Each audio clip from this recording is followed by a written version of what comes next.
Le groupe d'aide World Central Kitchen a déclaré qu'il suspendait ses activités après que 7 de ses travailleurs humanitaires ont été tués lundi soir alors qu'ils tentaient d'apporter de l'aide au nord de la bande de Gaza.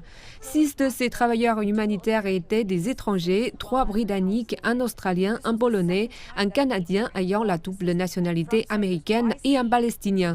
C'est la deuxième fois qu'un groupe humanitaire apporte de l'aide de Chypre à Gaza par la mer en essayant de trouver un autre itinéraire pour acheminer l'aide si nécessaire dans la bande de Gaza.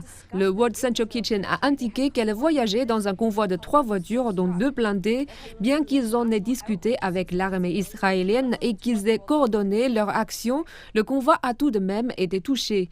L'incident a suscité l'indignation de la communauté internationale. Écoutons ce que l'Organisation mondiale de la santé avait à dire. Il s'agissait d'une mission convenue avec cette équipe. Elle était déconflictuelle. Déconflictuelle signifie que les deux parties savent qu'elles vont venir. Les deux parties se sont mises d'accord. La voiture était bien identifiée. Il était très clair qu'il s'agissait de la World Central Kitchen. Le Premier ministre israélien Benjamin Netanyahou a déclaré qu'il reconnaissait l'attaque et qu'elle avait touché des civils innocents involontairement et qu'Israël allait faire tout ce qu'il était en son pouvoir pour s'assurer que cela ne se reproduise pas. Malheureusement, il y a eu hier un cas tragique où nos forces ont frappé involontairement des innocents dans la bande de Gaza. Cela arrive en temps de guerre. Nous sommes en train d'examiner les faits en profondeur.